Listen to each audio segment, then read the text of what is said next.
The example for sex-linked traits is red-green color blindness. We look at a couple who are wanting to know what is the probability of them producing colorblind children. Well, it turns out that color blindness in humans isn't linked to the X sex chromosome. Normal means that you produce a pigment in your eyes that can detect the difference between red and green coloring, and abnormal means that you can't, that you're colorblind. Now, because these are sex-linked traits, that means that the alleles are located specifically on the X sex chromosome.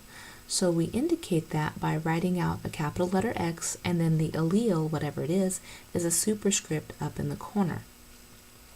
It still follows regular complete dominance patterns.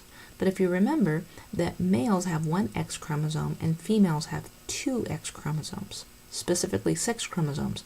So whatever the allele is, we're always going to write it up in the corner as a superscript. In our example, the male is colorblind, but the female is a carrier.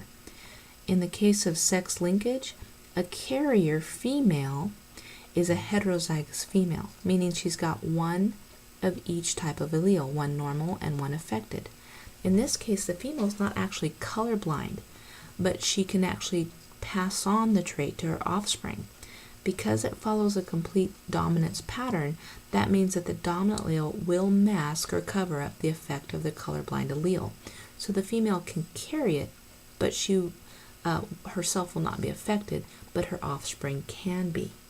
So let's fill out our Punnett square, just like we usually do, putting the males across the top, the female alleles on the bottom, and then fill in the boxes of our square. This can get a little bit tricky. You got to make sure that you keep track of those alleles just on the X sex chromosome. So the problem asks us to consider first, if this couple has a girl, and here's the two girls, what are the chances that they're going to be colorblind?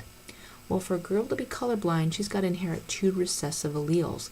If she gets one normal allele, she's going to be normal even though she can carry the condition. For the males, they've only got one X chromosome. So whatever allele they inherit, that's what they are. In this case, the male with the normal allele is normal vision, and the male with the abnormal allele was going to be colorblind. So our answers is, of the females, just the females, 50% will be colorblind, and of the males, 50% males will be colorblind.